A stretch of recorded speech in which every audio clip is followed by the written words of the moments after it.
we're not yet. Welcome to IA Command on Google Plus. This is Tori Ease. This is Hita77. This is Johnny B815. Welcome, guys. So we've been at this for about an hour now. We thought we had it down pat last week, and then we just tried it and had to redo everything. Apparently, we weren't doing everything right. So we're gonna rehash everything we just said. Hi, Ida, how's your week? Well, my week's been all right. How has your weekend been? I got to play a little Armada this weekend. That was nice. All right, I finally got my figure packs. No Diala style models, so nothing really bad. All the other models were great. Johnny, what about you? I got to play a little but not a lot. Hey, have you guys been able to do the Vassal yet? I noticed Vassal's going strong. I'm seeing a couple people on their powerhouses. It looks like. You guys, I have not gotten a chance to try out it on try IA on Vassal yet. No, I've been mostly playing locally.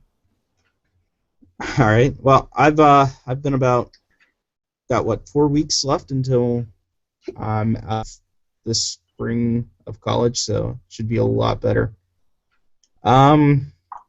So do we just want to go ahead and review the command cards, or Yeah, we had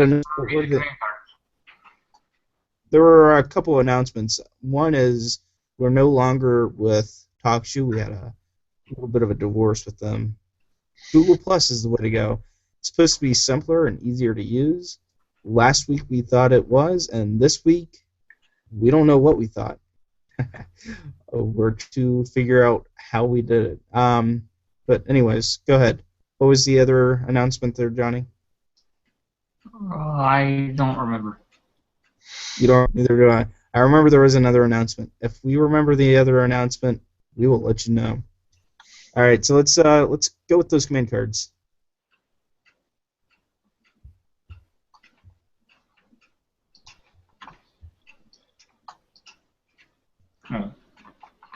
All right, and be sure to leave comments on where you guys like the new format. All right, there we go. We're still working out the little bugs. So we're gonna do the Joe Weiss villain pack. I think we need music. We'll add it later. All right, so I think the video, but we'll also have an audio podcast, I believe. So we'll be reading everything for video. People just follow along. So the first card is Explosive Weaponry. It's for heavy weapon people. Use this when you declare this attack gains blast 1 damage. What are your guys' thoughts on this? I think the most obvious use for this card would be the Elite Saboteur, especially because you can take 2 of it, and it only costs 1 point per. I think they're the one that obviously benefits the most. That being said, I'm not huge on this card. I think the Sabs are fine how they are, and I'm not totally sold on the need for it. But it definitely increases that blast 2 to blast 3, and that can be pretty important. I think the only other thing that I'm not huge about it is that you have to use it when you declare the attack, which is a little bit less amazing than use while attacking, because you won't know when you play the card whether or not you're actually going to be able to get the blast off or not. So that's right. Somewhat unfortunate. So this card, I believe E-webs are actually heavy weapons. So do you think this would be a good card to use, or do you think it's just more of a waste of your command cards? I think it's worth using. I think if you're playing the Elite Saboteurs, it's probably not a bad card. But like I said, don't worry about our faces there. But the overall impact of the card is somewhat minimized by some of the restrictions that it's placed on it. Obviously, I would play it way like saboteurs for sure, the elite saboteurs in particular. Well, you'll probably want to play this card, but outside of that, I'm not sure I would play it. The ATSD doesn't really get much out of it. Weiss definitely doesn't, and then the only other heavy weapon that we haven't talked about is the E-weapon. I don't think that. Well, I mean, it does stack. So if you get blast 2, you can blast 1. Good for stormtroopers or anything with 3 health if you have a blast 2. But Yeah, it's right, not bad for the ATSD, but like I said, I think the Elite Saboteur, who has the surge for Blast 2, and then could surge again for Blast 4 already, I think he can get a lot out of this because even if you play the card and then you end up getting the double surge, you'll do 5, which is probably overkill in most situations, but it's still always nice. Whereas yeah. when you get the single surge and make it Blast 3, that can be a pretty big boon, so that's worth it. Like I said, I think the most unfortunate part is that you have to play it when you declare the attack as opposed to during the attack, which would have been a subtle but important buff to the card. Right, we're Right. on to heavy All right. armor. All right. So heavy armor vehicle. What use while defending during this attack? The pierce keyword has no effect. Good versus if you have someone with a lot of pierce. It happens at the same time, so you use this before rolling dice, correct? You can use it at any time during the attack. Oh, while defending. Okay. Which makes the card like it's like the Oh. exact opposite of the card we were just looking at, the heavy weapons. Okay. This one definitely you know you're going to get value out of it when you're playing it because odds are they have just spent surges or had an attack that had pierce, and now you're playing this card to save your life. So it's decent. It's only 1 point, so it's not bad. I And think then the and then biggest. Go they ahead. whenever they do spend the surge, say if they could have surged for two, but they decided to surge for Pierce 2, then their surge is completely gone now. Is that correct? Yeah, basically. I mean, you're basically canceling it. I think the most unfortunate part about this is that there's only really 2 vehicles in the game right now. That's Oh a yeah. limitation right now, and they're both ATSDs. So you basically, if you're playing ATSDs, you are probably You playing know, this card. every time I see this card, I always forget that it's a vehicle. All right, so next card there, Johnny. Johnny, don't worry about switching screens there. We get like Pandora's box where you can see all of the. But anyways, okay. So new orders. It's for a leader, which is amazing, because all my favorite command cards are leaders. It takes 2 actions. Choose 1 adjacent figure. Ready that figure's deployment card. So hey, if you have Vader, Vader gets to shoot twice. I think this is probably my favorite command card. I've actually played this card recently, and I feel like this card, it's a little bit hard to get off sometimes because you can't move and then use it because it takes both of your actions. But you can, if you have multiple officers in particular, have one of your officers move the other officer next to somebody, and then have that officer then do this, which is actually how I pulled it off in the game where I actually played it.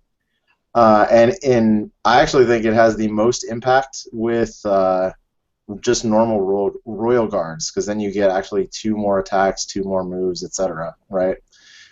So this card is actually really good. I think 3 points is about right for it. It's a little hard to get off sometimes, but when you do get it off, it can hugely swing a game. So that's really good. Let's not forget Gideon can use this. I think it's harder for Gideon to use this. I don't know if you really want Gideon to use this. I think the focus might be a better choice. I mean, but you get an extra attack. I think I say it kind of depends on the Vader? situation. I definitely think that Gideon struggles a little bit more, and Han and Vader, because Vader in particular because he doesn't really want to give up his actions, but the other leaders, other than the officer, struggle a little bit with it because they have to be already next to whoever they're doing it on, and that can be a bit of a challenge. Like I said, that makes it a little bit harder. And see, and I haven't played Weiss yet. I need to. But I think Whis could probably pull this one off. But again, I has better actions to do than to Yeah, I pull was gonna this say one that off. I think the problem there is that you're losing both the actions on your 16-point model to ready something else, and so Yeah. the something else has to really be worth it. And again, that's kind of where again the officer is just so good because you're using a 2-point model to activate whatever. I mean, even just a stormtrooper Yeah. is a huge boon. You know what? I think you're right on this one. It's good for Imperial officers right now. Nobody else. Which I think that's my favorite unit in the game, You know, other than Gideon. I know I don't want to get off topic, but let's just say we had a discussion at my local store about that the officer may need to be errated. That's how good he is. So Yeah. You know, I really think you're right on that. But it's something. It's like an auto include. But all yeah, right. if you're playing at least 2 or 3 officers, I definitely see this card as being like you're gonna play it, and the only reason you won't play it is because you need to get other 3-point cards in, basically. Right. It is cost. But it's such a good card. It's an auto include for me if you're having officers with any type of big unit more than what 6 points. All right. So next card is Endless Reserves. Choose a defeated friendly trooper and place it in an empty space adjacent to another figure and its crew. Pull this card back into your command card or command deck. This is good for lots of elite stormtroopers if you're wanting to some troopers back to life. Doesn't work on troopers like the E-Web where there's only one model. I think we talked about that though. And then I good for a swarm, I think, but you have to have General Weiss. So Yeah, I think it's again every time you see like their name on the card, a lot of times it feels like if you're playing that guy, you're probably gonna play the card. And I think the only one that I always look down on a little bit is Geno Dan's card. Um, but all the other ones, I mean, you really feel like if you're playing that guy, you're gonna play this card. And again, if you're playing Weiss, I mean, if you're playing at least one unit of troopers, even if they're just normal stormtroopers, you're probably gonna play this. Um, because it's yeah, really it awesome keeps to them get that alive. back. Yeah, and it's It's always like a and it keeps them coming back. You can eventually get into this situation where they just you can't really eliminate the group. That being said, you do have to give up one of his actions every time to use it, which does limit it a little bit. And then, like you mentioned, it's typically best with the elite stormtrooper, but then again, your Weiss plus elite stormtrooper is 25 points, so that alone is over half your list right there. So that can be a bit troublesome.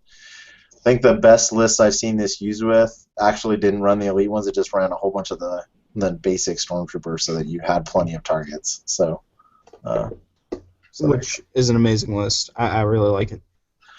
Just it's looks good definitely on the good. table. What's that? It's You definitely said not really good? no, it's Oh, definitely good. definitely. The All Weiss right. list is it's definitely decent. So Overrun, again, this is another vehicle only. Use at the start of your activation. During this activation, when you enter a hostile figure's space, that figure suffers 2 damage. Limit once per turn. I think this is the card I've been waiting on to stomp people with my ATST. What about you? I think this card combos really well with the basic ATST because it basically is giving you additional blast, which is kind of nice. Because the two, I believe it's hard for me to remember, but I know it has at least blast 1 on it on Surge, and so that can make this really annoying. That being said, I think this is an auto. I think this card's an auto include with any vehicle ATST at this point.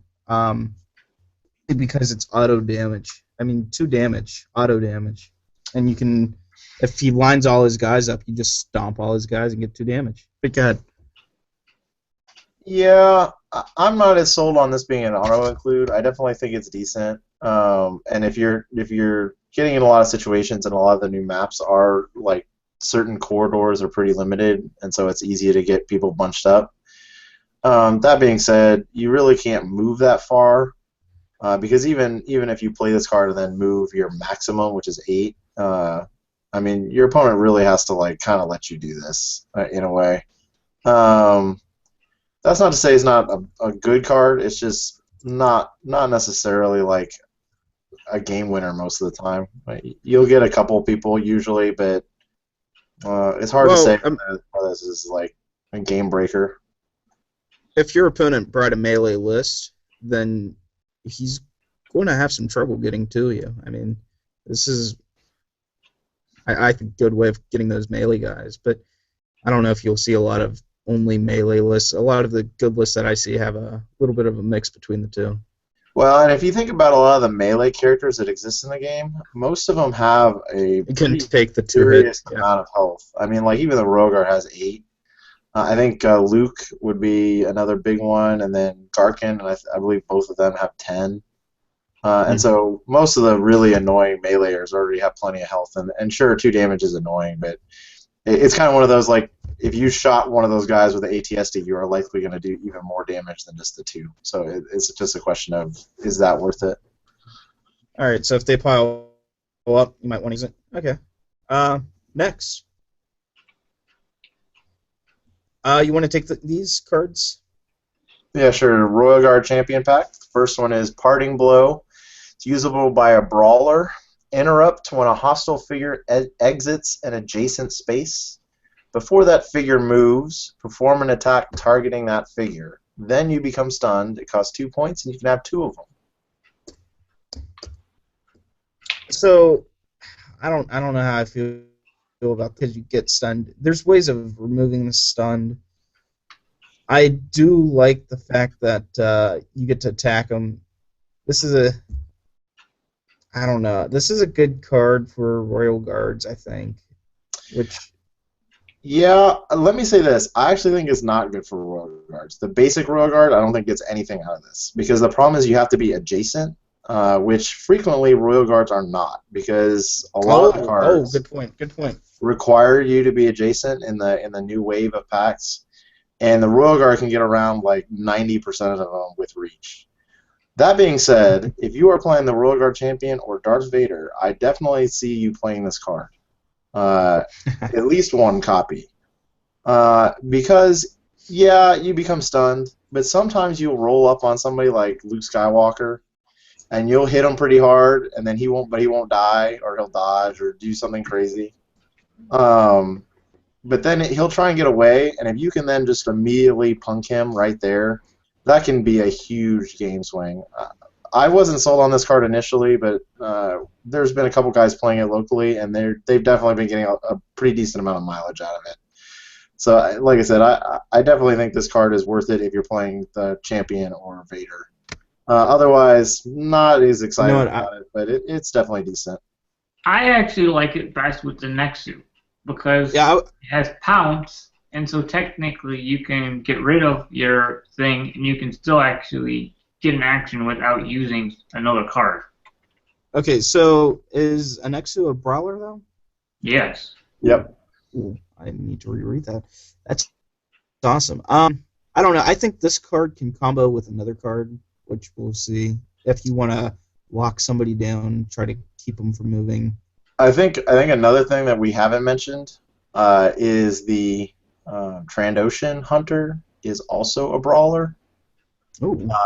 And the elite one in particular can be really nasty with this card. Because you get the +2 damage while they're adjacent to you. And so they're going to try and move, and then before they move, so they're still adjacent to you, and you get the +2 damage, or the +1 damage, depending on which variety of Trandoshan you have. And they can do a lot of damage with this card. I actually really like this card in the Trandoshan list and the Scum list because of that. Because you can get a lot of mileage out of this card in Scum. Yeah, and it really enhances those elite Trandoshans. I never thought of that. That's a good point. All right, so next. Same card, you get 2 of them. Okay, so the next card is Counterattack, another brawler card. Use after an attack targeting you is resolved.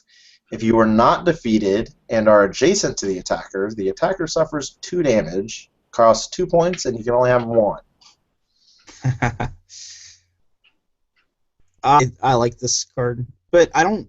I'm a little confused on the wording. I mean, I know you would only use this if you know the damage wasn't going to kill you, but I don't know. I don't know why you would have that option. Like, it seems like it clearly gives you the option on using this card before before you get defeated. I don't know. It does nothing if you use it if you be defeated, but you know if you're going to be defeated. Yeah, I'm not huge on this card in general. There are a few Really? pretty interesting uses for it. I think the I biggest thing is I if you think it's have a big guy and you're fighting another big guy, this can be a pretty big deal. Uh, Not to use the word big too much, but you get the idea. Because getting like, let's say well, I'm playing the RDC and you're playing Vader. If you try and hit me with yeah. Vader and I live, and then I hit you for 2 immediately on Vader, that doesn't sound like a lot, but that's actually a pretty significant hit to his health pool, considering he didn't just kill you. So I'm not. I Yeah. still don't know if this card is worth the 2 points, but it's okay. It has its Well, uses. I usually have points to spare doing everything right. I haven't built a list with the new cards yet. I need to. Counterattack is I like it because it could be arranged. But I generally the brawlers are going to have a lot of health, and you're just not going to touch them. Well, you can't. You still have to be adjacent to the figure that's attacking you. So the problem with the range Do attack you? guys. I don't think you do. No, it says if you're adjacent to them. Yeah. I Like didn't I see said, that. yeah. The problem with a lot of hitting other range attackers with it is that they'll just move away first and then shoot you, and then you won't be able to use it. All right. Well, I'll have to reread that card. Anyway, we can go back there, Johnny.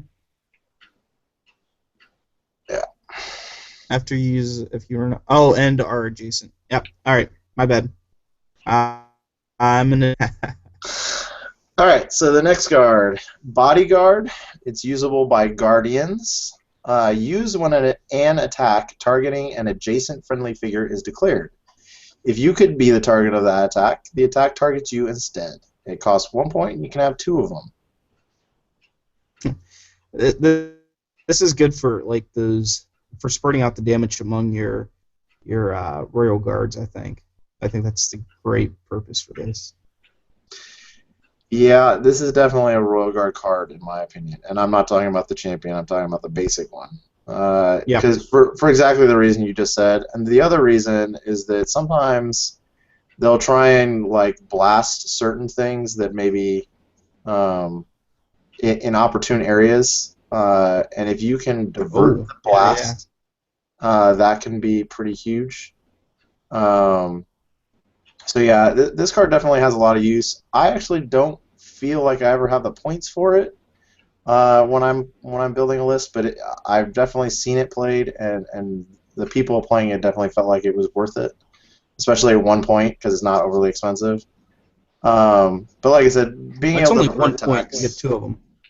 Yeah, let me say this: I definitely have seen this in the Royal Guard Champion list, and actually this exact list that was posted by Fantasy Flight not this past week. But and in that list, it's actually really good because you can pull damage off the Royal Guard Champion, which can be really important for him because sometimes he doesn't have as much health as most of the guys, and then Black White sometimes doesn't guarantee you're not going to take at least 2 or 3 damage a lot of times. So this can be huge in that kind of a situation. Right. Get 2 of those. All right. Next card is Cripple. It's usable by a brawler or a hunter, which is an important distinction. It's an action. You choose an adjacent hostile figure. Till the end of the round, that figure cannot voluntarily exit its space. It costs 2 points, and you can have 1.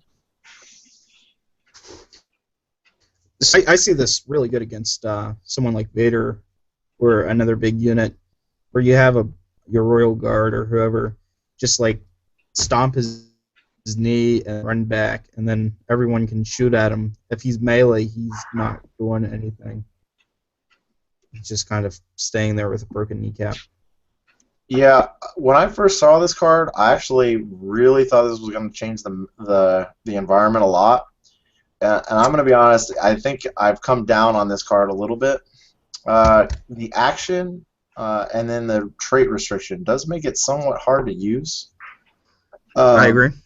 I think it's definitely best in the Trandashans again, because they're both brawlers and hunters. Not that that really matters, but they can all use it. Yeah. And it makes it so that if you have a weak Trandoshan, you can move them up and then lock somebody so that your other Trandoshans can like dogpile him, which can be really big in that list in particular. I was originally thinking that this would be really good with Royal Guard, but I'm going to be honest, I haven't really gotten a whole lot of use out of it with my Royal Guards, and I believe. I think if you have one Royal, I think if you have Royal Guards, I think because you get the adjacent. You don't have to be adjacent, and yeah, you can still attack them. I mean, it depends. The problem is the action, right? So like if I'm already next to you, I could play the card, but then if I'm going to attack you, I can't move, so I'm still going to be adjacent. And then you can move and then do it, but then you won't be able to attack. Like I said, the action part of this really makes it difficult sometimes on Royal Guard because you don't really want to spend a Royal Guard's activation just doing this a lot of the time. So, like I said, I played it initially because I thought this card would have a lot of impact, and I was a little disappointed in how much impact it actually had in that particular list unit combination. But definitely another really good scum card. All right, and then the Royal Guard Champions card, special card, Flurry of Blades. You use 2 actions to perform 3 attacks. Costs 2 points, and you can have 1. I wasn't a fan of this card. I think if any lackluster card, it was this one. What? See, I disagree completely. I think this is if you're playing the Royal Guard Champion, you're gonna play this card. Like I don't know. Card in the set. I don't. Call me crazy, but I don't like the Royal Guard Champion. I really. You are crazy. Let me put it this way. I honestly have been getting, I don't want to say bored, but a little apathetic about Imperial Assault lately, and a lot of it stems from the fact that I think Imperial is really strong, and one of the lists that I think is incredibly strong involves the Royal Guard Champion. So I've been seeing a lot of this card, and every time it gets played, one or several things die. And that's a really big problem, right? And I've actually seen this card played against Vader, and then have him get take like 8 or 10 damage in one turn, which is really horrible for him. So no, I definitely think this card's playable. If you're playing the Royal Guard Champion, I would be shocked if you don't decide to play it. I agree. I don't know. I was looking for main cards for other units. Like I said, I'm not a big fan of it. Maybe I need to play it more. Try to figure it out. And I will say this: when I first saw this card, I thought it was kind of boring because you already have Pummel, and so this is just Pummel Advanced, right? Pummel +1, which is fine. And it is somewhat boring, but it's still very powerful. I mean, let me put it this way: anytime I play the Royal Guard Champion or Vader, or even just basic Royal Guard, I'm playing Pummel. So if you're gonna play Pummel, you're probably gonna play this card too.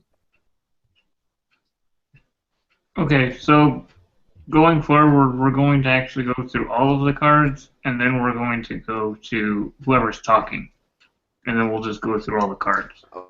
What happens is it really changes the screen there, Johnny. Like we can. Now if you do it. Box. Okay. I'm gonna be real with you, Johnny. I think it's better if they can see the card while we're talking about it. So I agree. We're gonna have FFG problems, though. Alright, I'll take these. Our IG-88 Villain Pack. So these are the cards with IG-88.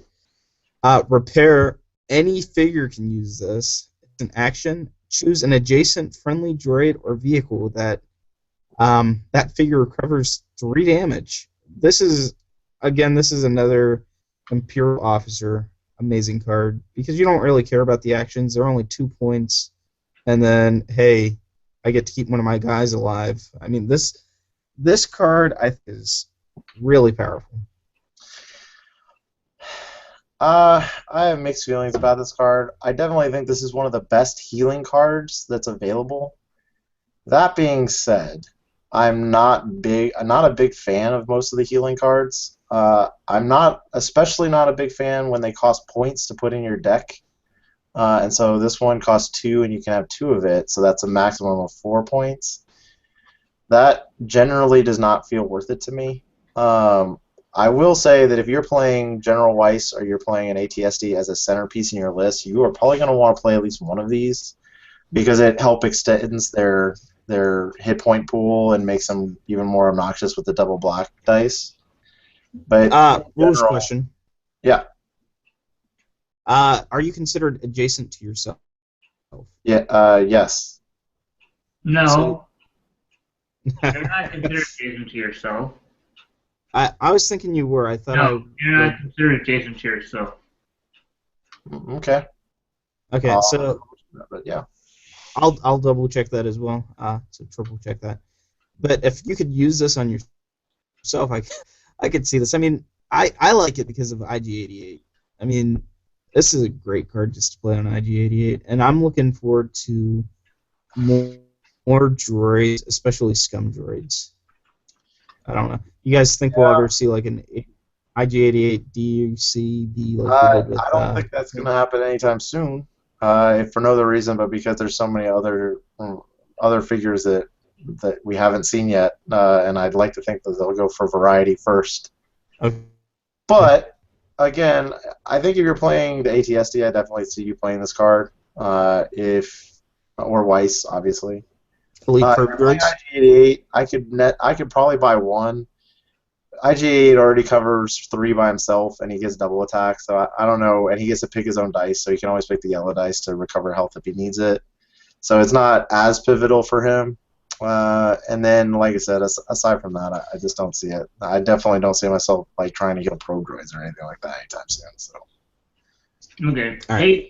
Page 4 of the rules guide, a figure is not considered to be adjacent to itself. There's the ruling. All right. So you can't use yourself. Merciless. A hunter can use this. It takes an action. Choose an adjacent hostile figure. That player may discard 2 cards from the top of his command deck. If he does not, your player gains 3 victory points. You know, I see them using a lot of words in this that they don't have to. Maybe I'm not saying it. I like the fact that you can make them discard. This is good for the thinning out cards. This is good for the IG Hunter list with or any Trandoshan list. Yeah. What are you guys thinking? I actually, when I initially reviewed the cards, I really felt like this was like the best card in the wave. I don't know if I'd say it's the best, but I definitely think if you were playing Trandoshan Hunters before these cards came out, I think you will definitely be playing 2 of this card. Now, I don't know, though. Wouldn't you want to...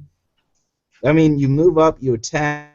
If they're still beside you when you activate, you'll take your action and attack again, but I don't think you'll want to use this in lieu of attacking. Probably not, but let me say this. This card does not incur a choice on your opponent's part. I don't see many people just giving you 3 victory points unless they are just pounding you by the time you play this card. If it's turn 2, turn 3, they are likely going to lose top 2 cards of their deck, which just gives you more damage later in the game. So, like I said, the 3 victory points... If it's Rogue champion, you might get rid of their... Yeah, well, and it's not like, let me put it this way, if you're playing against the Trandoshan deck, I actually actively try not to draw cards and use my deck as additional health for all my guys, because in that matchup, the command cards don't feel as necessary in a lot of cases. but like I said, this is definitely like really punishing, where you don't really get much of a choice in this. You basically are going to give them 2 cards, and if they play it twice, you're losing 4 cards, and you only have 12 cards left in your deck after the turn 1 draw. So that's a pretty significant amount of cards out of your deck, and we're not even counting that they're then probably going to be straining you for at least 4 or 5 points consistently from Yeah. that point. And I'll say this: if the Trandoshan list ever gets to the point where you are out of cards and you are not getting to choose to get rid of cards and you're just having to take the damage, you are probably going to lose. Ooh. Yeah, oof, that's powerful. All right, let's go ahead and dirty trick. Any smuggler or hunter can use this, which makes me happy. Used when a hostile figure enters an adjacent space, that figure must choose to either suffer 3 strain or become stunned. I really like that. Mostly because Scylla can use this and a couple other rebels. This makes rebels a little stronger, I think. But the 3 strain or become stunned. If you're using this with like a hunter list, there's 3 more cards. Yeah, this card is amazing. The big thing is against heavier targets, what they're doing is they just moved in, so they've already used an action to move into you. Oh. So if they become stunned, they basically get to do nothing. And so again, this creates another situation where you don't have a choice. You are losing 3 cards in almost every situation. Especially because you're past the point of being able to rally or do anything about the stun until later. And so, yeah, this card is pretty crazy. I feel like the Smuggler edition on there was really just to try and get people to play Han Solo in their scum list more often. But I definitely see if you have the 100. Well, it has a picture of Han Solo in it. You're right. Well, like I said, I kind of felt like this is right now. This is a Trandoshan Hunter card, not really a Smuggler card, because most of the time, if you're just playing Smugglers, then they will just take the 3 strain consistently because it doesn't matter. But it matters when you're playing against the guys that already cause you strain, which is primarily the Hunters at the moment. Or IG-88. You guys are strain, right? Yeah. Yeah. Okay. So Blaze of IG-88, which is one of my favorite cards, just because he's IG-88. Use after an activation, resolves to ready your deployment card. At the end of this round, you suffer 3 damage. Amazing, just amazing, because IG-88 doesn't care about damage. Like, I see attack. You use them once during the round, maybe towards the end, because IG-88 likes to go to the end. Then he does it again, and then if you have initiative, or if your opponent had initiative, you take initiative, then you attack again and just heal up. Yeah, this is, again, I kind of feel like a broken record. Anytime you have a card that's got the character's name on it, you are probably going to play that card if you're playing that guy. And this is just another reiteration of that. 2 points is ridiculously low cost for this. I could have easily seen this being a 3-cost card. Definitely makes IG-88 just a total nightmare waiting to happen when you play this card. There's really not a drawback, as you mentioned. I do think that at the end of this round, part of it does somewhat hurt a little bit more than if you were able to just immediately take the damage. Yeah, I agree. But by the same token, like you mentioned, if you play it at the right time, that's not much of a drawback. And so this is basically Son of Skywalker for IG-88, which is pretty incredible.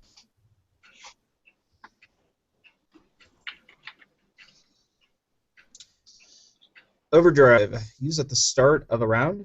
During this round, each of your droids may suffer 2 damage during its activation to perform 1 additional action. Limit 1 droid. I think this is more amazing on IG-88 than anybody else, mainly because IG-88 can use that 3rd action to attack for a 3rd time. Yeah, I definitely agree. I feel like because the only other droid that is out at the moment is the Pro droid, the Elite and the Basic, and obviously the Basic one, I could go either way on whether it's worth taking the 2 damage. I mean, they can all recover it, but that's still a pretty significant amount for a 5 hit point model. The Elite one definitely gets a little bit more out of it, but again, like you mentioned, they can only attack once, so that's not really that big of a deal. And like you said, IG88 can attack again, and the 2 damage really doesn't matter because he's going to heal through it. This I'll say this. I think the one thing I don't like about this card is that you have to use it at the beginning of the turn, not before you would actually get a use out of it. So sometimes unless you're about to get initiative. Well, I just mean that like you play it at the start of the round, and then you go through the entire turn, right? And so I have seen this card played and then not had it be useful, which is unfortunate because it's a 3-point card. Um, it's like I said, it's really just hard to get a lot of really good value unless you're playing IG88 and able to consistently use him with this. Honestly, I feel like when you compare this card to the previous card, the IG8's Blaze of Glory, because both of these may as well have said IG88 only in a lot of ways, at least at the moment. I definitely think the other card at 2 points was way better than this card at 3 points. But like I said, it's not without its uses, and you can definitely get an extra attack from IG8. And so that's it's a free attack. Well, and if you have Blaze of Glory, it's actually 2 attacks because you can use it. I guess you can only use it once per round, so that's not quite as good. So it's still just one. Yeah. Like I said, it's still really good, but 3 points is pretty steep for that. All right. You want to take this one? Yep. And this is the Han Solo ally pack cards. All right, the first one is Disable. Smugglers can use it. As an action, you can choose an adjacent hostile figure to the end of the round. That figure cannot use Surge or Special Action abilities. It costs 2 points, and you can only have 1.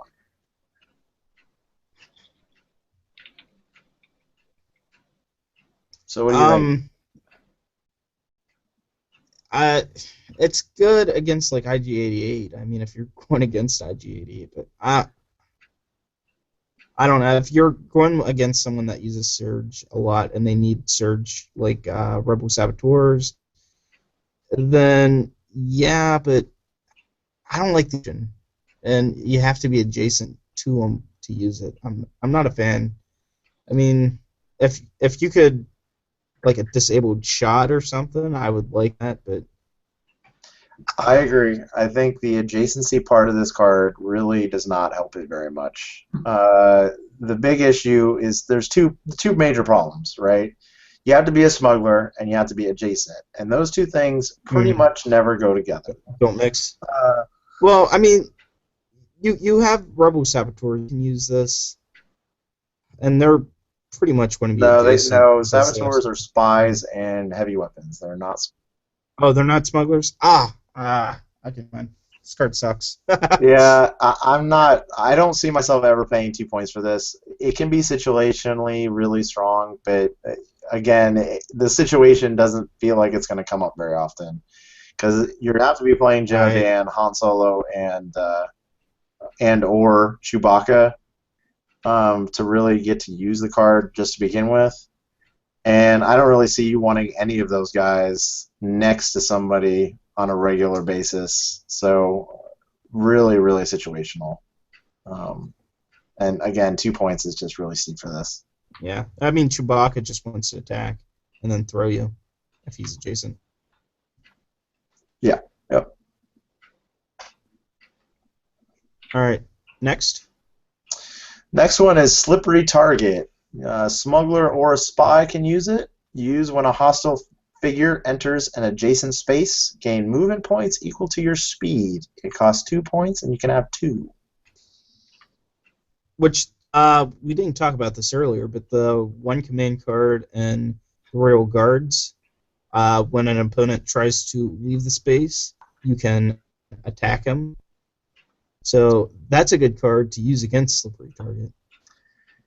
Yes, it is. But Good. But I mean, I like this card because you get to run away. But I don't know. I'm not a big fan of smugglers or spies. Rebel saboteurs, I like them. But like you said, I don't think rebels are really the strong. I think they're at this point. Scum, I like Scum. I like IG-88. I feel like you can play IG-88, you can play Nexu, and you can play Trandoshan Hunters. But I think the strong point right now is with the Imperial. And there's a couple different Imperial lists that I like. Well, we're kind of getting a little off topic. Let me say this: if you're playing Rebels and you're not playing Saboteurs, you need to reevaluate what you're doing. Because I really feel like their best unit right now is the Rebel Saboteur, both the elite and the non-elite. The elite one is pretty significantly amount better, so it's worth the 2 points upgrade in general. But obviously, if you're having points issues, the 5.1 will suffice. I definitely think if you are playing those guys, you are probably going to want to have at least one copy of this card in your deck. Because just having it and playing it every once in a while will create a pretty significant mind game with your opponent, where he has to be really careful about when he gets adjacent to you, and he always has to consider that you're going to get able to get away. I definitely think this card is probably one of the best cards in this pack, if not the best card. Although there's some pretty steep competition later on, but I definitely think this is worth having. I think the biggest issue with this card is reach. Royal Guards basically ignore this card whenever they want, and that's a pretty significant problem. No, if they remember to look out for it. Well, if you're playing spies or smugglers, and odds are you're going to be playing at least one copy of this card, just like I mentioned, because you probably should be. But if your opponent or you, if you're playing against the smugglers and spies, are playing Royal Guard, you are just going to intentionally try to make this card a non-factor because it's easy for you to do and it doesn't really cost you much. So.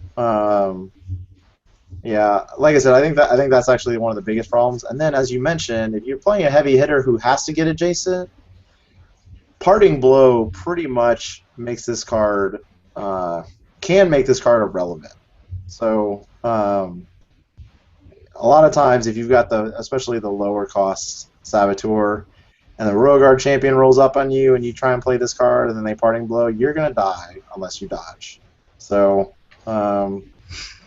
Then it feels like a waste sometimes. But I'll say this, like I said, if you're playing Rebel, and in particular Rebel Saboteurs, I would definitely consider playing at least one copy of this.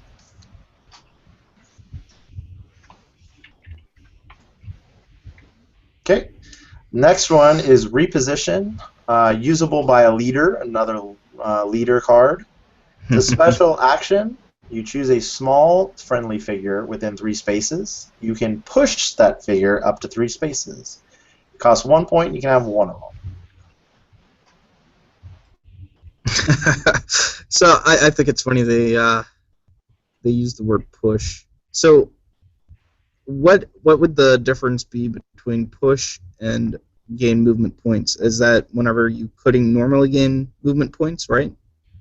Push ignores a lot of the terrain, not the solid red, the impassable, but it does ignore a lot of the others. Yeah. So it's actually slightly better than just giving it movement points. Okay.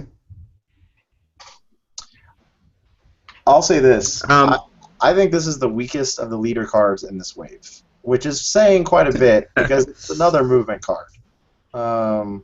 It's one card, 1 point.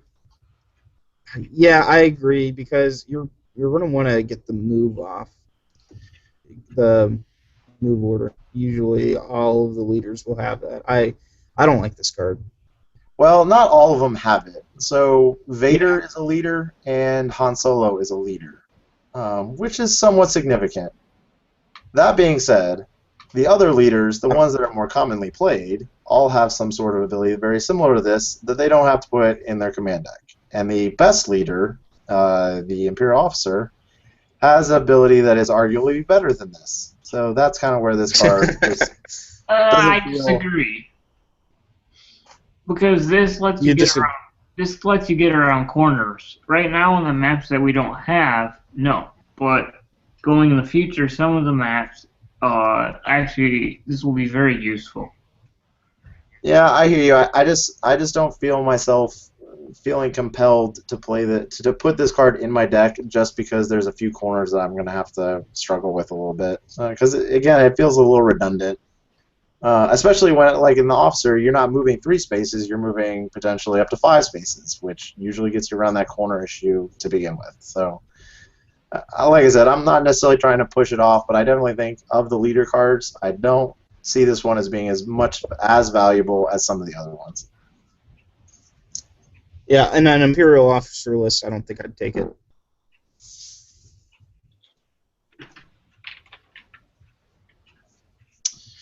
Alright, I make my own luck. The Han Solo specific card. Used at the start of a round, your player claims the initiative token, and he must activate you, being Han Solo, first this round. Costs 2 points, and you can have 1. I like it. I like the I shot first kind of mentality. I like it. I think it's very cinematic. Good for Han Solo if he's needing to get that kill. Another way to get that initiative. I don't know. It could mess with your opponent. You could. It's situation. Early after the wave came out, there were actually several people complaining about this card because you could have take initiative and this card in your deck, and then basically not lose initiative for most of the game if you were able to draw to both. That being said, my biggest problem with this card is not that it's not a good card, and if you're playing Han Solo, you're probably going to play this card. And I say probably, and I'm going to go back to what I've been saying and say you should probably be playing it. That all being said, I don't think Han Solo is that good. So that definitely limits the ability for you to play this card. I was actually thinking there's better units that would rather you'd want to use first, but Han Solo, yeah, you could probably, if you focused on like the turn before with Gideon, I mean he could do some damage. And if you're playing Han Solo, this card can actually you can get a lot of mileage out of it.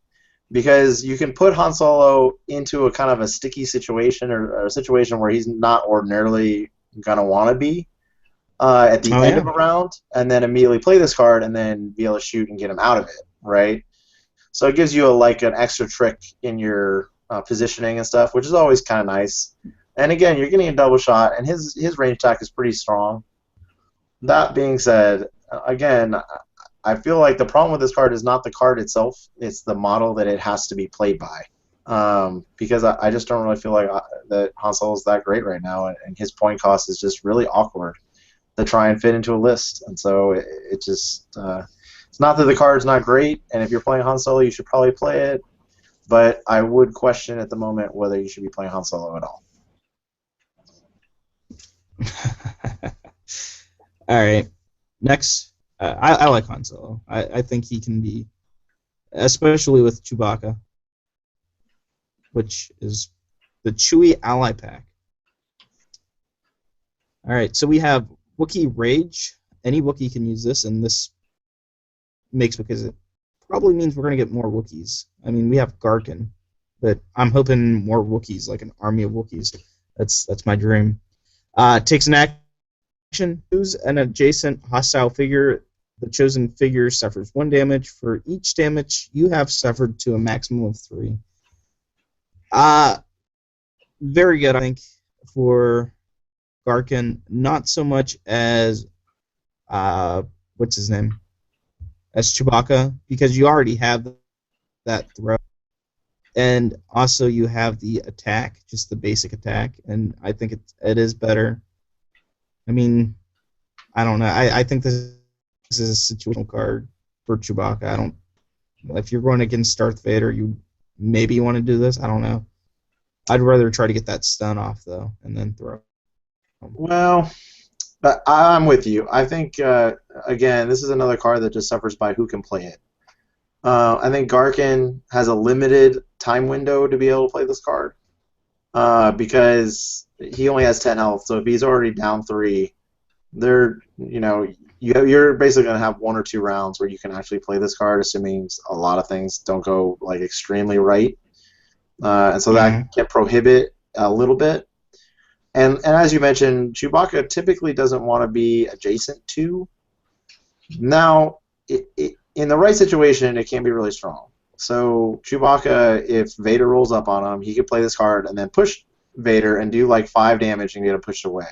And again, 5 damage innately, or 6 damage, or however much you roll on the red dice for Chewbacca's ability, can be a pretty serious amount of damage, and it can be a pretty good finisher for, especially if you've already got him kind of low or whatever.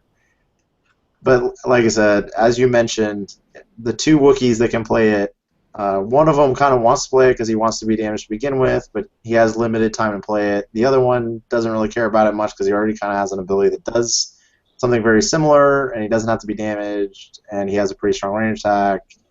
And so it kind of just begs the question on, is it worth the 2 points, and are you going to get a lot of mileage out of it? I think when we see more Wookiees, which I'm sure we will, and this is a very scary picture. Roar said, Wookiee or creature takes an action. If you have suffered 3 or more damage, choose up to 3 adjacent hostile figures. Those figures become stunned. And I think this is my favorite card art in the packs. I mean, I love it. This is a good card for Chewbacca. But again, I like it that you can use it for some Nexu. So if you have your Nexu that's on 1 health, just pounce into middle and then stun them all. I mean, I like the fact that the Nexu can use this. I think you nailed it. I think this is a Nexu card.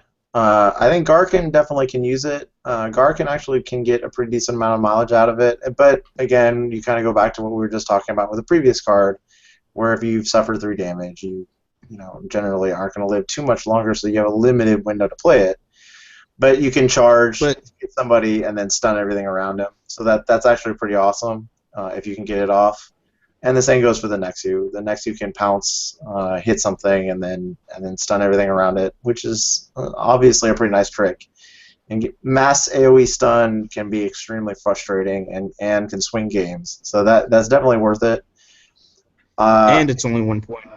Yep, and that's another big selling point. I think if you're playing 1 or 2 Nexus, you'll probably put this in. If you're playing Garkin, you'll probably consider it. If you have the points to play it, you'll probably play it. Otherwise, probably not going to get a whole lot of play at the moment because, like you mentioned, Chewbacca doesn't really feel like he's going to get as much out of this card as most, even though he has the bigger health pool. But like I said, both the Elite and the normal Nexu, and then Garkin generally can get this card off, and it's worth the 1 point when they can. So.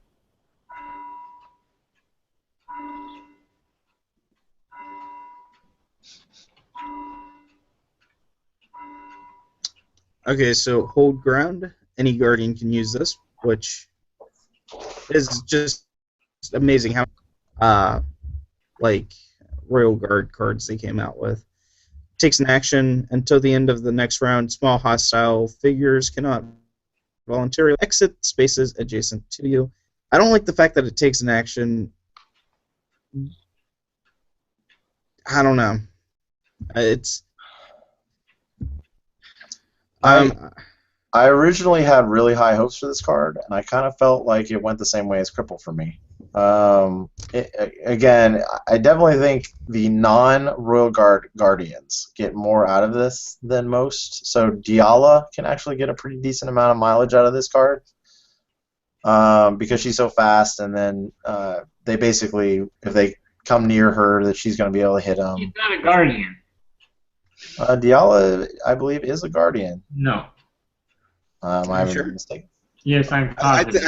I think you're thinking of the card game. The real the No, I'm looking right at it.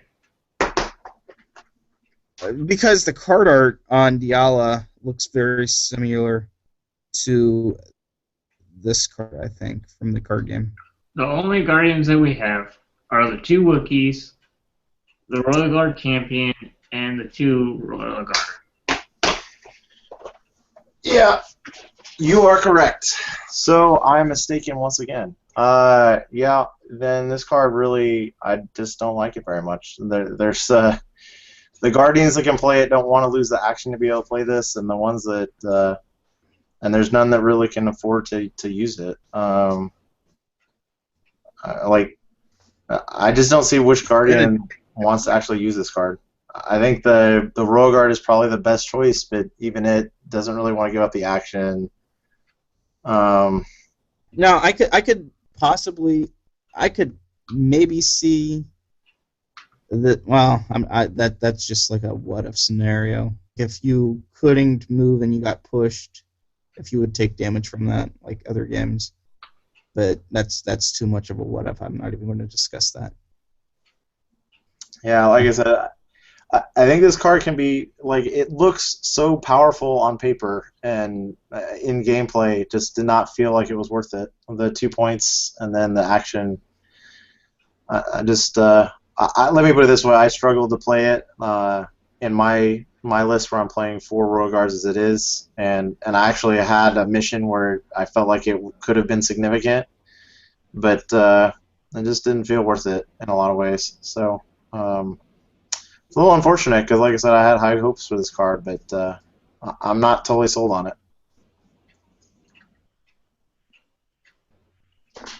Adrenaline. Use at the start of a round. During this round, apply +5 health to each of your Wookiees. This makes me happy to see future Wookiees. Actually, I was confused on this card. I still am. It works like a shield. The 5 health is temporary health. If you take damage, that health will disappear and you'll die at the end of the round. Is that correct? That's true. Yep. So I don't know. I'm not a big fan. It lets you stay alive with Chewbacca or Garkin if you need to stay alive to the end of the round. So your activation, I guess. Let you wait for your activation even, but you have to know you're about to die. You have to use it at this round. I'm not a big fan of this card either. See, I don't think that's how you play this card. I think you play this card early to get in because you essentially have that 5 extra health, or mid-round. I don't think you want... You can play it late game, but I think it's actually better early or... Healed you? If it healed you or if you kept that health, it would be amazing. But you don't get to keep the health. Yeah, let me say this. I don't feel like this card is worth it at all at the moment. I mean, there desperately needs to be more Wookiees for this card to be useful. Because the only Wookiee who really gets a whole lot of mileage out of it is Garkin. Well, and they have to be weak Wookiees because I don't even in the future I don't know if you'd want to use this with a bunch of Wookiees because you're going to use this if your Wookiees are almost dead. If you have a bunch of Wookiees that are almost dead, use it because that just lets you get the. I think the use of this card is it lets you get your Wookiee off whenever you want to play him. If it's and he's almost dead, he's going to be your next activation. I mean, because you're going to lose him if not. But this lets you wait a little while to use him. Yeah, I definitely agree. I definitely feel like this card is like you've got Garkin sitting on 4 health, and you want to make sure he lives because he's able to double attack and charge and all that stuff, and so you want to use him, and so you play this card as somewhat of an insurance policy to get him to be able to activate, and so you don't have to, like you mentioned, activate him first. But again, I really feel like this card just needs more Wookiees. It's not worth the 2 points at the moment. It's extremely situational. it just doesn't feel like that +5 health is really going to do a whole lot in most situations. I think it's one of the best cards for right now with just Garkin and Chewy. I think it's one of the best cards because it lets you go play careless. Well, I don't think it does. I really don't. You need to qualify that, because how does it help you play carelessly? Because if they do 10 damage to Garkin, then he dies at the end of the round whether you play this card or not. Yes, but it lets you use their other cards. It lets you use Garkin's other card. It gives him extra health, and it lets you set up for Chewy's extra card, and lets you go deeper. All right, so let's. Well, but Chewy already has like 15 or 14 health or something ridiculous. I mean, it's not like he's gonna die instantaneously in most situations anyway. I mean, I hear what you're saying with Garkin, but again, I kind of feel like this +5 health is not going to deter them from attacking Garkin if they're going to attack him anyway. And I think this. I just don't really see how this really like makes you more brazen. Like let's say you play a turn 2, and you throw Garkin out there, right? Okay, so maybe I don't attack him at all, right? So he only gets the 1 attack, and that's kind of annoying, but not that big of a problem. And then I let it dissolve if it's actually an issue to begin with, and then he dies, right? I just don't feel like this card really has a situation where it's amazing. Oh, I disagree. I think it is situational. I think there are situations when it would become amazing. It's giving you actually 10 health if you're having Garkin and Chewy in the build. I think you're looking at it wrong. I don't think you're looking at it to each of your rookies. This card, if they're both almost dead, then it keeps them both alive. But you would use this card to make sure you can use the action when you need to. I think that's the only thing it does. See, I would play it I would play it early because it essentially gives. But I just don't see how you're getting mileage out of it early on. Yeah. What does that change? Yeah, exactly. I don't think it's changing anything if you're using it on turn 1 or turn 2, unless you've already taken damage and you're potentially going to die. And then even then,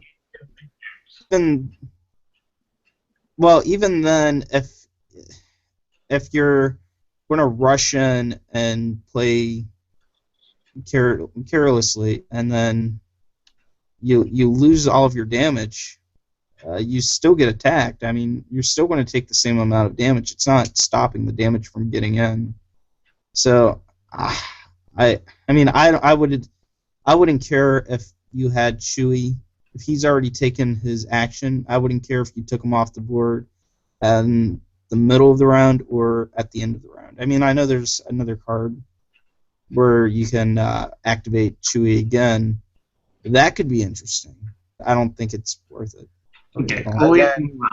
If that's what we're talking about, then we're talking about like a total like 2-card combo, and I don't know, that 5 points in your command deck and 2 cards just doesn't really feel right. And then of course debts repaid, and this kind of hurts its own card. Chewbacca. I love this card. So it goes with what you've been saying all along. If you have Chewbacca, you want to use this card. Use when a friendly figure is defeated. Ready your deployment card and become focused. This is a really good card. I really like this one. It's like a Royal Guard, and you just become focused, and then you get to attack twice. Yeah. Throw. I don't know. This card is pretty awesome. Obviously, getting another activation is pretty amazing. Becoming focus is also and they don't valuable. even have to be adjacent to you. Nope, you can be anywhere, and if a guy dies on the other side of the board, you get to do this. So that makes it basically like use on demand in a lot of situations. Like I said, I think this, again, I feel like a broken record, but if you're playing Chewbacca, you play this card. I mean, you may as well just consider your command deck as being only 12 points because you're spending. You know what I really like about the card is the fact that it says figure and not deployment card. Like, you could have a bunch of little guys and they just die, and each time you die, you get to reactivate Chewbacca. I mean, that's just... Well, not each time, because you can only play this card once, but potentially. Yeah. It's basically an on-demand, like, I stun you, or I kill you, or I do something really terrible after you hurt me. Because let's be real, you're going to lose figures, right? If you're playing the game and you're not losing figures, you're winning anyway, right? So you're going to lose a figure at some point.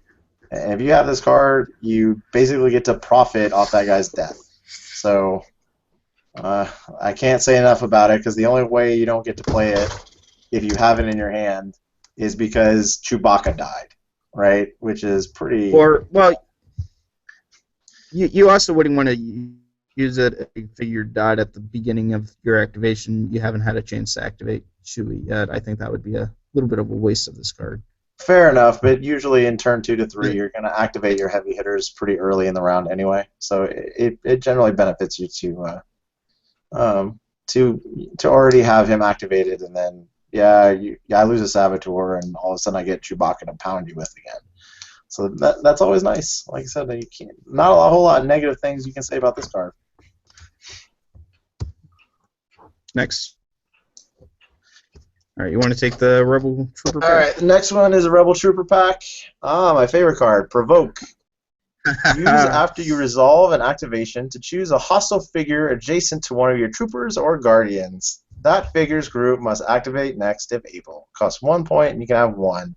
I think this card may very well be the best card in the entire wave at this moment. This card is so easy to use. It costs so little points and can have such a huge impact on the game. Obviously, there's ways where you can use it to force them to use something that will have next to no impact, so it basically becomes another take the initiative in a way.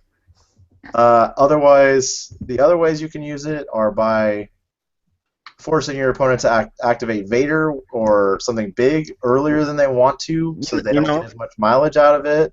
I think the biggest thing you want to do with this is, say if you have Vader and you have a Stormtrooper right next to your heavy hitter, Royal Guard champion, or whatever, you use this, you attack Vader twice, one time, whatever, and then forces Stormtroopers to go, and then you get to attack Vader again, hopefully killing him with another group of whatever, and Vader still has yet to go.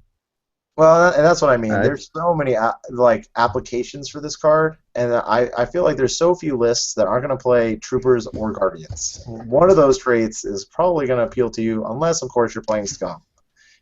And even then, in some cases, you'll be playing at least a Guardian or so.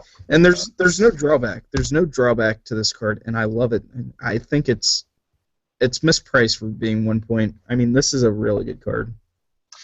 Yeah, I definitely could have. Let me put it this way: I would have still played this card at 2 points. So that tells you how good this card really is. Every time I see this card in my hand, I'm like, all right, that is one trick that is going to really mess my opponent up. So, like I said, this card is definitely really, really powerful. Royal Guard's just immensely good with it. The Rebel Troopers also incredibly good, and even basic Stormtroopers are incredibly good with this card. It's just very, very good. Like I said, if you're playing anything that has that trait, I would strongly recommend at least trying this card.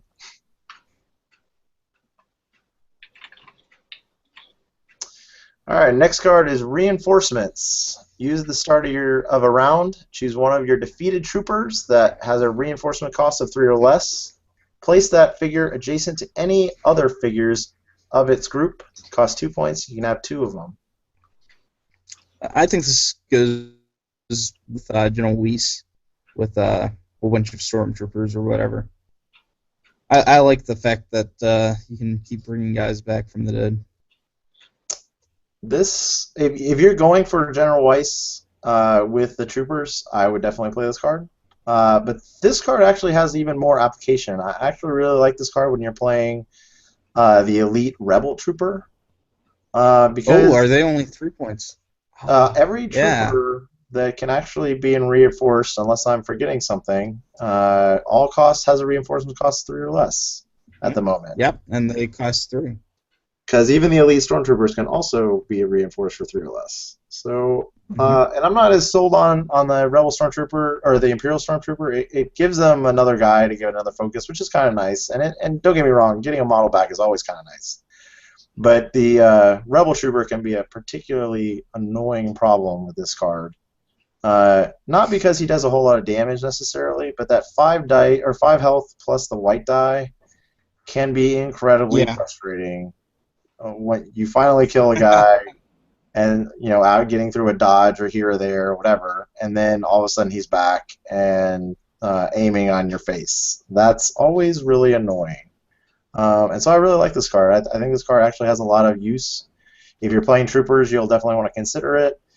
If you're only playing one group, maybe not. But if you're playing either the elite rebel trooper or several units of some of the smaller ones, you almost certainly want to play this. So I really like this card.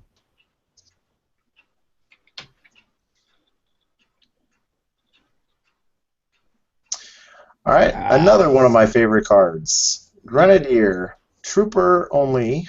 As an action, choose a space within 3 spaces. Note that it's a space and not a figure, so that's pretty important. And roll 1 red die. Each figure on or adjacent to the chosen space suffers damage equal to the damage results. Costs 3 points and has 1, and you can only play 1. And you don't need line of sight. Now you will need to not be through a wall, but line of sight is not important to this.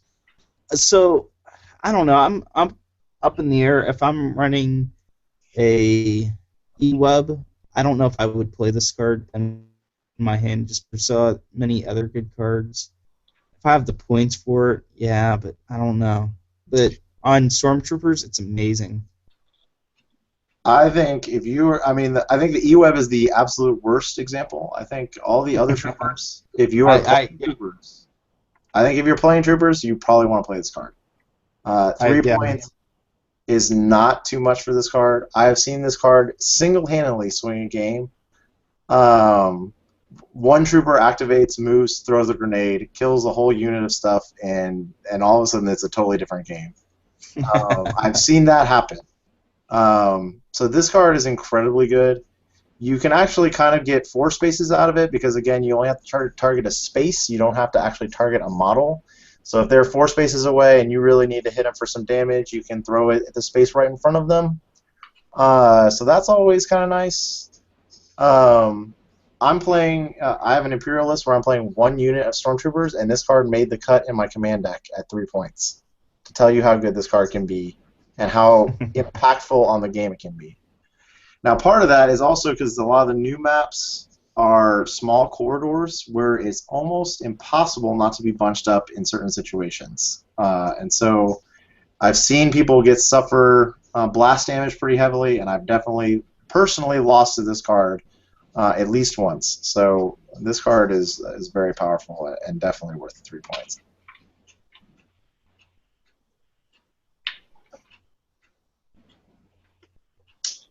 All right, next card is Strength in Numbers. Use after you resolve a group's activation. You may immediately activate another group. The combined deployment cost of these groups cannot exceed 12. Cost 1 point, and you can have 1 in your deck.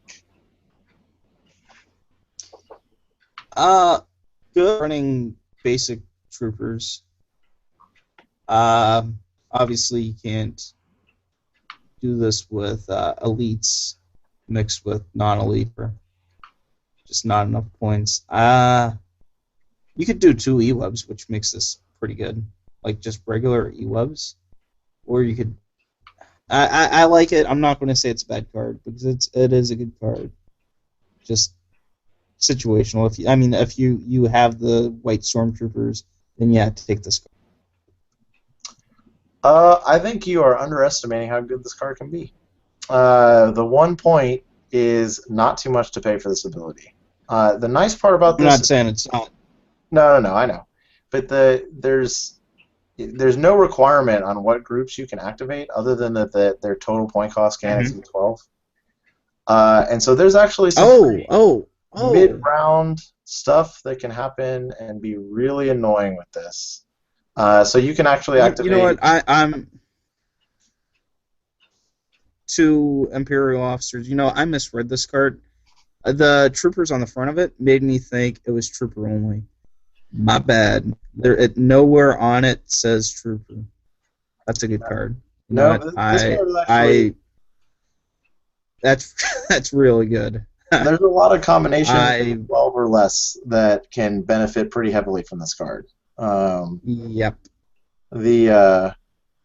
Some of the ones that come off the top of my head are elite saboteurs and regular saboteurs. Obviously, troopers and other troopers. Officer Gideon and then something Royal else. Guard. Officer and then Royal Guard can be pretty significant. Yep. So yeah, I actually really like this card. This card, I will say, I do find myself frequently not having it not make the cut. Not necessarily because it's not a good card, but because even though it's only 1 point, sometimes it is somewhat hard to fit in, and it is somewhat situational. But when you hit the situation, this card can swing a game, so it's definitely worth its points. And if you have the point left over, probably worth considering it. I like it.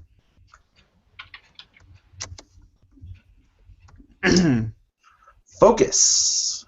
Any figure can use this card. What? As an action. Why would you not? As an action, you become Focus. Costs 1 point. You can have one in your deck. So Therese thinks that you should definitely play this card. Yeah, I mean, just any list. I can't think of a single list where you probably wouldn't this in your deck. I mean, you're gonna have to have a reason not to have this card. I mean, this is almost an auto-include in every list. I mean, even if you have like a Gideon where he gives you the Focus, you're. I agree. I think this card, again, I feel the same way about this card as I felt about the last card. If you have a point in your build, you should probably play this card. Well, I think this is one of the cards that goes in your hand as no matter what, it's in your hand, and then if you need the points, you have to argue, do you want to take it away from this card? I mean, when you're building a list, I think you throw this card in there, and then you think, oh, 1 point because this card is also equally amazing. Where do I get that 1 point at? And then you have to look at your cards. Is this your weakest card? Probably not. I mean, I don't know though. Yeah, I agree. I think it definitely, like, when you're pulling out the cards you want to put in your deck that cost points, this probably makes it into the pool of cards. Now the question becomes, does it make the cut? And the reason I'm somewhat, I'm not going to say that I definitely play this card in certain decks, but I do not play it in every deck as I once expected I might. And part of the reason is because there are other cards that cost points, and some of those cards have a significant impact. And not to say that this card doesn't have an impact, but it does take an action. And sometimes becoming focused is a huge boon, and other times it doesn't necessarily do much. You can always come up with the example of I attacked somebody and they dodged and my focus was wasted, right? Honestly, I actually almost feel like this card could have been a zero-cost card, and had it been a zero-cost card, I definitely would have played it in pretty much everything. Because I don't think the effect is so powerful that I think it would have been. It couldn't have not been a zero-cost card, and I think the only reason it's not is so that you don't just play it in everything at the moment. So. I definitely like this card. I definitely feel like there's several units that when they become focused, they become a lot more scary. And if you have the point, you should probably play this card because I don't think there's a unit in the game that doesn't want to become focused. But that all being said, I do think that 1 point is the one little caveat, the one catch. So and then that can sometimes be a deal breaker. But right, and then I believe this is going to be the last one, which is Rebel Saboteurs. Collect intel. Use at the start of a round. If you have one or more spies on the map, look at your opponent's hand of command cards. I think one of these cards is enough. Two, maybe. I mean, maybe late in the game you'll want to see the different change, but me thinking randomly, you'll probably get both of these cards around the same time. Won't get one at the beginning of the game and then one at the end of the game. Just mathematically, I don't think that's going to happen very much. I mean, if it happens, then it's a thing, but otherwise, I think it's just a waste of a point that could be spent better elsewhere. But I think it's a good card. I'm going to go with I agree with you in general. I think this card, the biggest issue I have with this card is it costs a point. It's definitely really nice, and knowing what's in your opponent's hand definitely it's information is always helpful. Mm-hmm. But there's two problems I see. One is the point cost, and then the other is, okay, so you saw my hand. Is there something you can do about it? And this card doesn't actively do anything about it, right? Well, it stops you from playing slippery target. You're going to have a slippery target. It lets if your opponent has. It lets you play around what they're trying to do a little bit more, and so it could have an impact on the game. I sometimes feel like I've tried this card, particularly with the Rebel Saboteurs, because I do feel like Saboteurs is definitely a card that if you're playing Rebel, you're going to play Saboteurs. But that being said, I played this card a couple times and felt like, okay, well, I kind of knew he had to take already, and based on the way he was playing, and I didn't need somebody to tell me that. I didn't need a card to tell me that. And okay, so if he has urgency, what did he do? Right? I don't know. It doesn't feel like it actually helps you win the game a lot of the time. And that's when you only have 15 cards and 15 points to spend. Your cards kind of need to help you win the game. And so I'm not saying this is a bad card. I'm going to just kind of echo what you said. I don't think it's necessarily bad. I just don't know if it's really that great. I think it's. I don't think you'd want to take two. I really don't see a point to take two. Yeah, it feels like the more of them you have, the more points you're kind of wasting. So, yeah, I kind of agree. Yep. I don't know. I think if I'm playing Mac and I have Shadow Ops, I think it actually changes things. I think I'd actually want to have two copies. See, I hear what you're saying, and what you said is logical, because then you can make a more informed decision about when to Shadow Ops, right? However, is it worth spending another card and points in your command deck to make that happen? Not sure. Especially because there's no guarantee you'll actually draw this card when you have Shadow Ops. And so you're still going to have to blind Shadow Ops here and there, right? And then if you have Shadow Ops at the bottom of your deck and you have two of these at the top of your deck, or for some reason you get two of these cards, you're in trouble. I mean, I don't see a point to have two of these cards. Yeah, again, it kind of goes back to what I was just saying. I feel like if you're putting cards in your deck, there's a limited number of spaces. Whenever I put the card in, I want to feel like there's at least a situation where this wins me a game or helps me win a game, and I don't feel like this card actually does that. So that's kind of a big drawback. One good thing about this, it doesn't take an end. One bad thing about this, I mean, yeah, I have so many bad things, but the good thing about it is it doesn't get an action, it just happens. All right, so let's go with the next card. Hide in plain sight. It's a spy, takes an action. Until the end of the round, you cannot be the target of an attack. A good card. Good card. But this only works on one of your saboteurs. If you get both of them up there, you attack with one. Typically, you're going to have two saboteurs right next to you. This is good if you're wounded. if they can only go after one for some reason. I don't know. What do you think of this card? It's 3 points.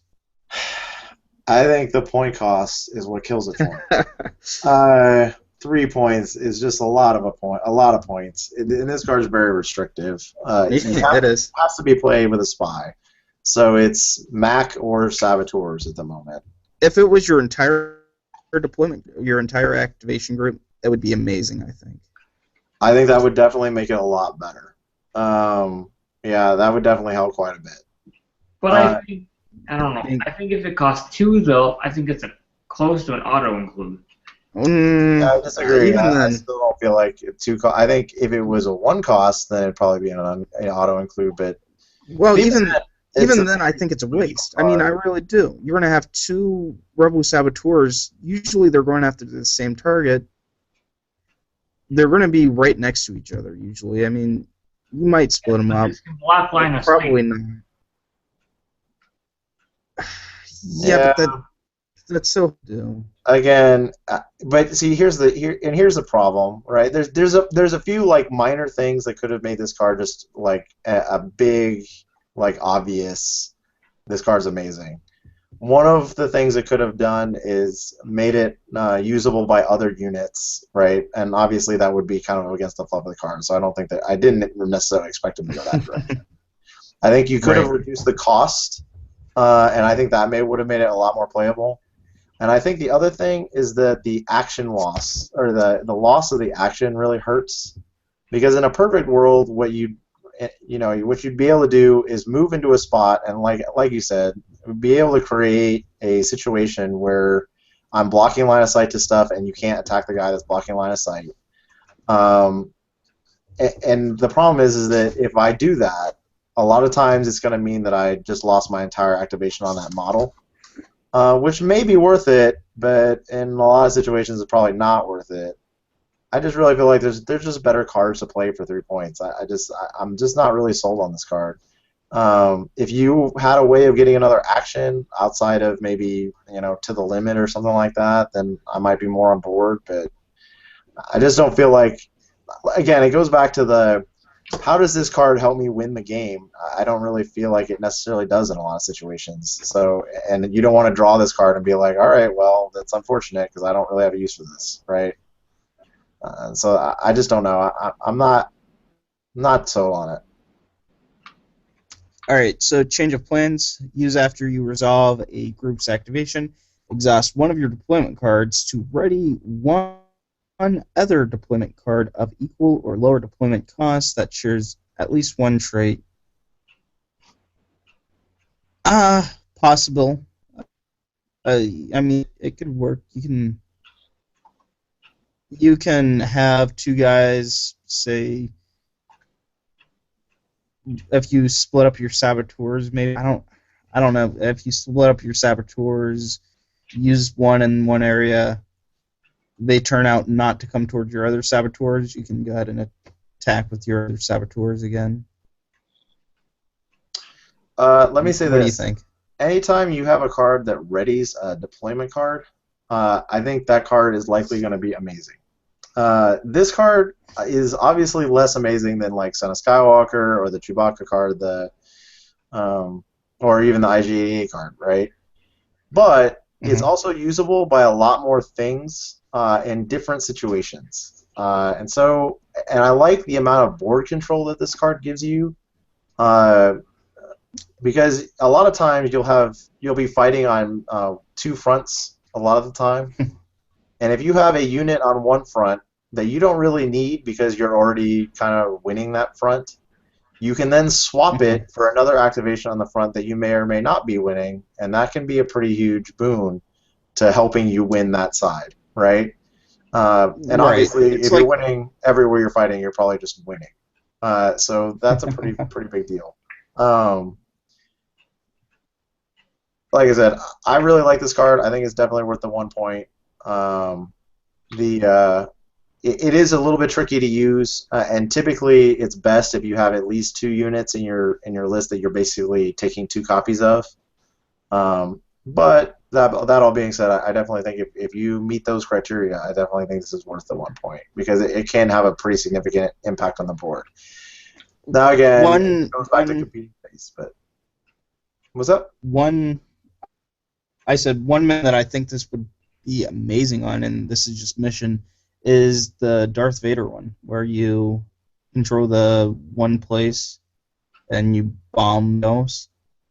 I could see it there. Say if you control that, you want to leave that figure there, and then I could Well, see that. the other mission that I've had this have a huge impact on was like the smuggled goods mission, where you go and grab 2 boxes with, let's just say, a normal saboteur, and then you have another saboteur at home, group of saboteurs, particularly maybe one that's already lost one of Oh its major yeah, there you models, go. and then you deactivate and let them run some more. So, like I said, there's actually some pretty awesome uses for this card. Not all of them are, like necessarily going to win you the game by themselves, but they definitely creates this. It's a very flexible card. Let's say that. Okay, here's emergency aid. Any figure can use this. Action: choose an adjacent figure. That figure recovers 2 health. If you're a guardian or a leader, that figure recovers an additional 1 health. I love this card. Just because I play a lot of leader or guardian cards, so it's healing 3. Takes an action, but I have usually an action to spare on my Imperial officers. I like it. If I have the points, I'll include this one. I'm going to go with the exact opposite reaction. And I'm going to go back to what I said earlier. I really dislike cards that heal stuff because that does not directly contribute to you winning the game in a lot of situations. And there is already a 0-cost card that you can, as an action, recover 2 health to yourself. I don't play that card. That card does not make most of my decks, even though it costs nothing to have in my deck. So there is no way in the entire world I'm going to pay 2 points to have this. I actually felt like, I don't know if you guys read my article, but I feel like when I wrote the article, I said this was the worst card in the wave. I still feel that way. No, I disagree. I think we talked about a couple of them that were pretty bad. Well, I hear what you're saying. I just mean that like it's 3 health. I like this one. Like there's just so many easy ways of doing 3 damage and just totally negating the health. I like it because it's you're healing from someone else. Someone else's healing. Yeah, that's what I like. I think you could possibly get an extra round out of a unit. Possibly. Okay, next card.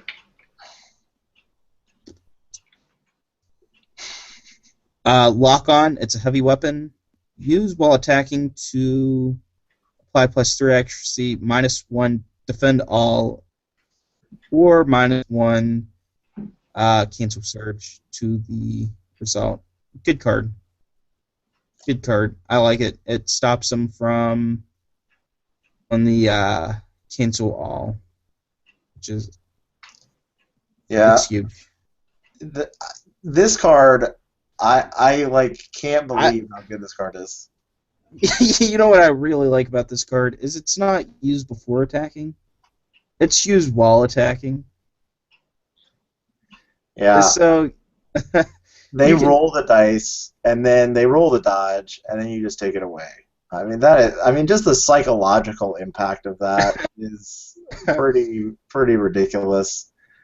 I'll say this: I'm not sure if they needed to put the +3 accuracy on there. I sometimes wonder if anybody's actually ever into that, but it's good on those Robo Saboteurs. I mean, +3 accuracy is. It is, but let me say this: anytime I've ever shot the Rebel Saboteur, if I'm shooting them, I am intending on using this card to cancel the dodge. Right? It's not. Yeah. It would have to be a Hail Mary situation for me to use the +3 accuracy card, which is fine, and I'm not necessarily saying they should take it off. I'm just saying that its inclusion sometimes feels somewhat superfluous. But no, this is definitely an amazing card. If you're playing heavy weapons, I can't fathom how you wouldn't play this card. 2 points is definitely worth taking away a dodge from somebody. That's a game breaker. So yeah, that's just huge. All right, what else do we have there, Johnny? Is that it?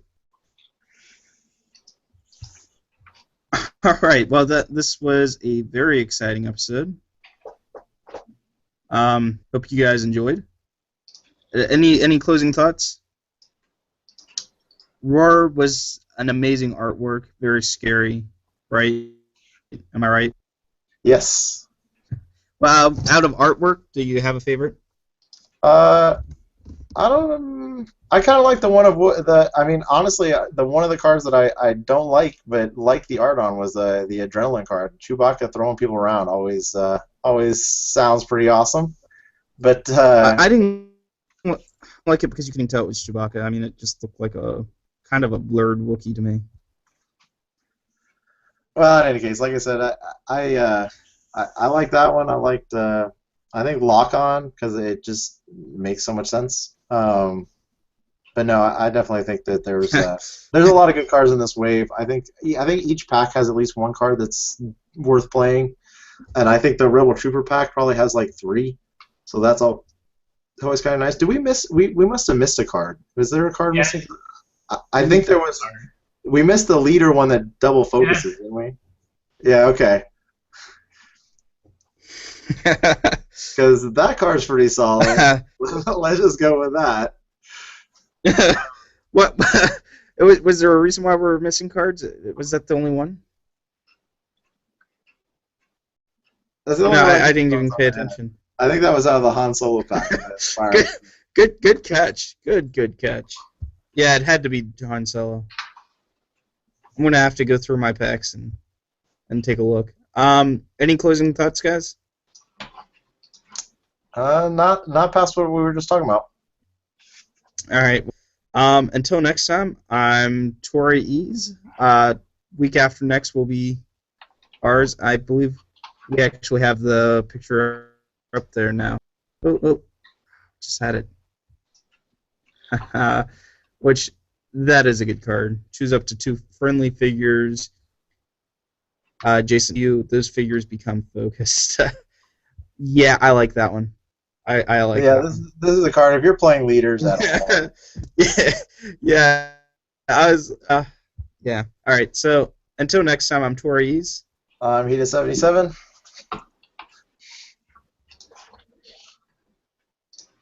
And Johnny, he was doing support. Thank you, Johnny. Until next time. Say that again, because we. Oh, sure. Okay. We'll see you guys week after next. Until next time, I'm Tori Ease. I'm Hita77. I'm Johnny B815. All right. Thank you, John, for support. We really appreciate it. And until next time, may the Force be with you.